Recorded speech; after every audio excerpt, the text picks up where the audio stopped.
In 1905, Charles Richet was conducting experiments into the mysterious substance known as ectoplasm. Witnesses at séances often saw ectoplasm float in space, taking the form of hands. These ghostly ectoplasmic hands would then float about the room, picking up small objects such as thimbles and placing them on the hands of sitters during séances. Writing in 1921, British scientist Sir Oliver Lodge, the pioneer of radio, commented on the research into ectoplasm conducted by Baron von Schrenck-Notzing, who had taken extensive amounts of photographs of ectoplasm seeping through the clothes of a medium called Eva C. According to Oliver Lodge, ectoplasm sometimes took on a semi-luminous appearance and was able to form an almost perfect three-dimensional replica of a full-bodied living person. Ectoplasmic hands were seen clutching the legs, arms, and hands of sitters, just as William Crookes had witnessed and photographed during his séances with British medium Florence Cook.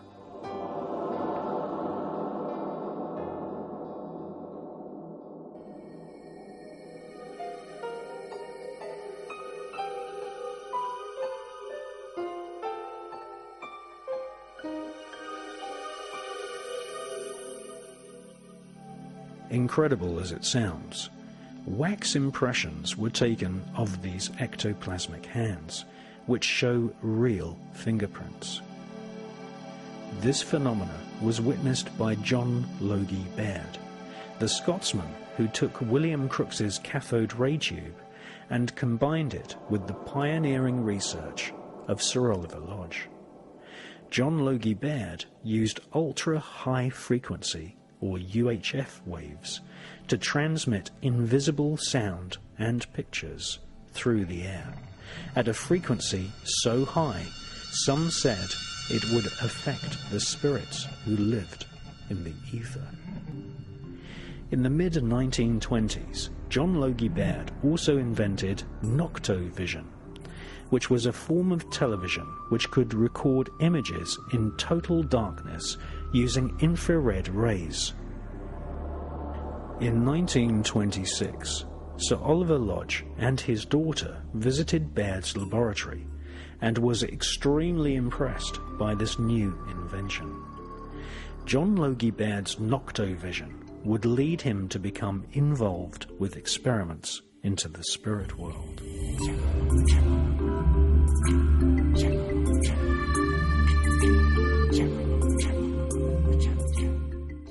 One day in 1927, a professor from a Scottish university visited Baird's laboratory and asked if it was possible to use noctovision equipment to record ectoplasm and spirits at a séance.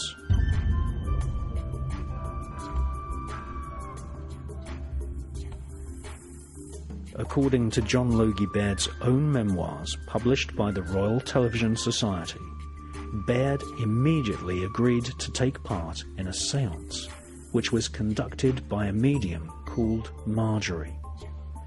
10 years before, the young son of Marjorie had committed suicide, slicing his own throat with a razor. The police had encased the blood-stained razor complete with fingerprints in a glass case. After her son's suicide, Marjorie was heartbroken and joined a spiritualist church in order to make contact with her dead son's spirit. During a séance, she fell into a trance, and ectoplasm began to exude from her body, which formed a solid hand. Spirits told her that this hand was the hand of her own dead son.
the Scottish professor from Glasgow University leading the investigation into Marjorie, told John Logie Baird that he had made a wax impression of the thumbprint of his ectoplasmic hand during one of the seances. The professor compared the wax fingerprint from the spirit hand with a thumbprint on the razor, which Marjorie's son had used to commit suicide. To John Logie Baird's amazement, the two fingerprints were absolutely identical.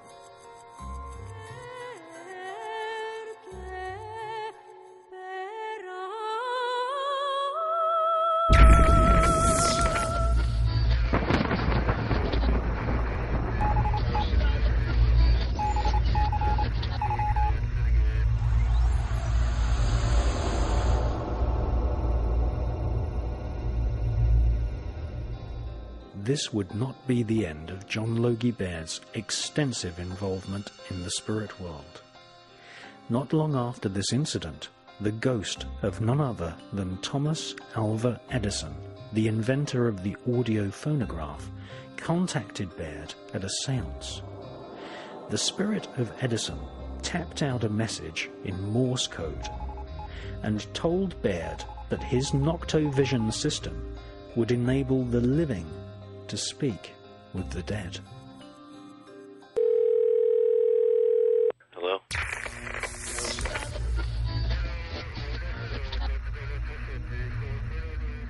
Well, it's a bit of a long story. A good friend of mine is a computer programmer, and they've got very, very good long-term experience of these really very, very large computer systems that you would find, you know, in insurance companies and oil companies. These are so-called mainframe computers which take up an entire office or take up an entire floor and have to be specially air-conditioned, this kind of thing. They use very strange languages.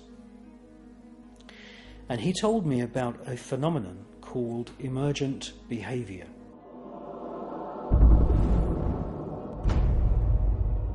This is where big computer systems, big telephone networks are doing things that nobody ever told them to do. For example, programs would run on their own, messages would appear on computer screens which nobody typed. As far as telephones are concerned, it would take the form of telephone calls to people, and there wouldn't be anybody else at the other end of the line. There's also a phenomenon known as the phantom fax, and this is where messages are being handwritten, usually in some kind of old-fashioned writing, and are being signed in some cases by famous people who died a long time ago. And there are several people around the world who are presently receiving faxes, handwritten faxes, from the spirit of Jules Verne, the famous French science fiction writer who's been dead many, many years.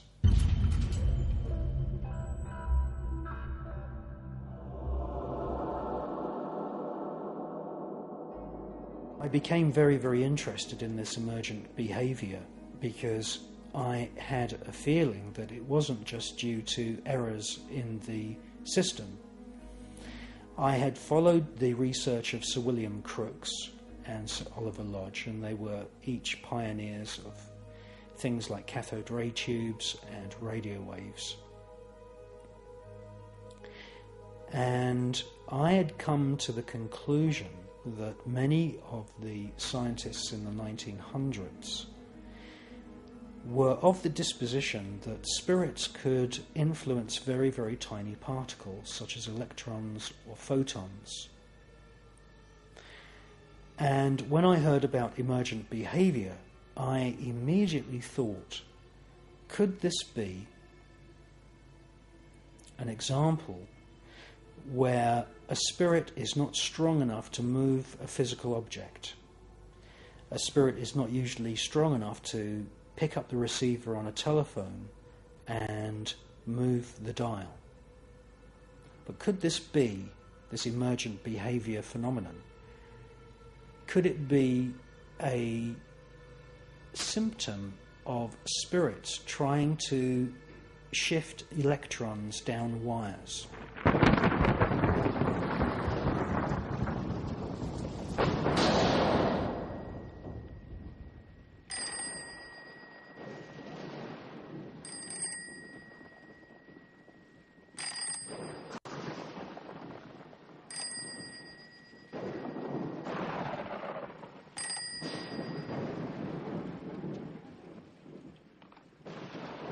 Hi, Grandma? Do you have wings now? My ballerina costume does. Granny? Who are you? No, I don't remember. What? Hello, little one. I am your friend. We want the angel.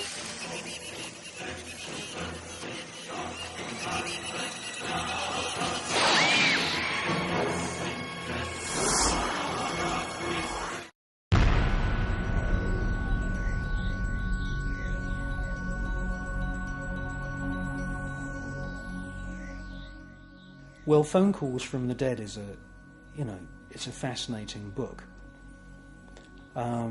There's dozens of cases in this book that have been collected by the authors, and we have transcripts of conversations, and the conversations are very, very touching. These are usually phone calls which are made within minutes or within a couple of hours of the death of someone. And typical example is where a son or a daughter receives a phone call from their parent, and the parent says, "Are you okay?" And the daughter or the son says, "Yeah, I'm fine. We'll come over and visit you." And the parent might say, "Well, no, I'll come and visit you. I love you." And these calls are touching and brief. And then the reality dawns that that phone call was made. Sometimes the spirits even leave messages on answer phone machines which record the exact time of that call. And in many cases, that person had died previously that actual day.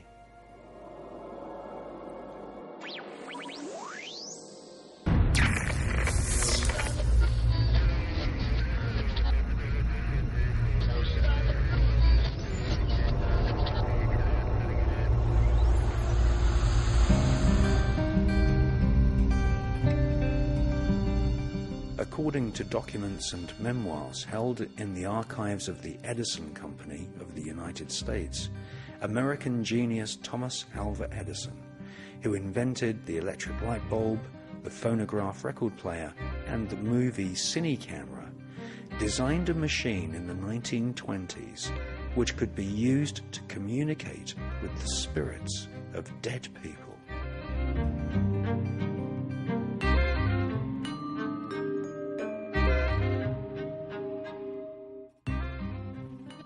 Unfortunately, Thomas Edison passed away before his invention was complete. Several years later, at a séance attended by John Logie Baird in London, the spirit of Thomas Edison tapped out a message using Morse code.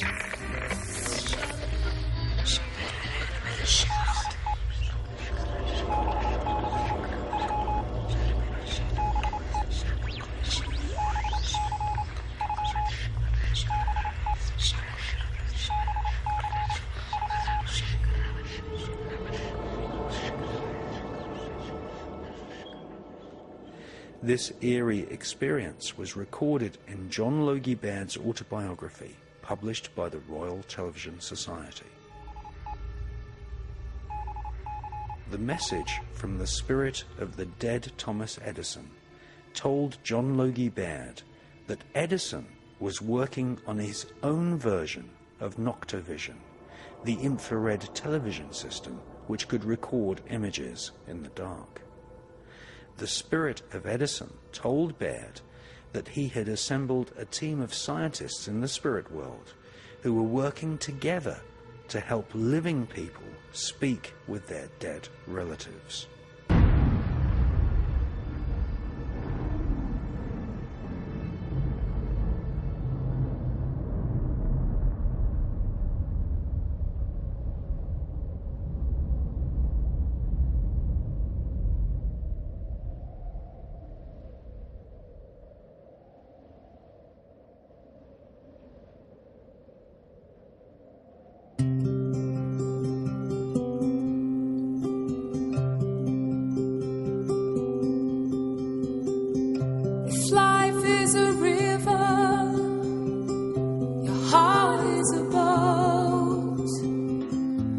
Just like the water, baby, baby, born to float. And if life is a wandering, blowing its way all night, and your heart is an eagle, dying to fly, heaven knows no frontier. And I've seen heaven in your tears. And if life is a ballroom in which we must wait, and the man with his fingers on the ivory gate, where you thirst and you hunger for justice and your heart is a pure flame for man's constant strife. Heaven knows no frontiers, and I've seen heaven in your tears. In your eyes the faith as the singing of our love.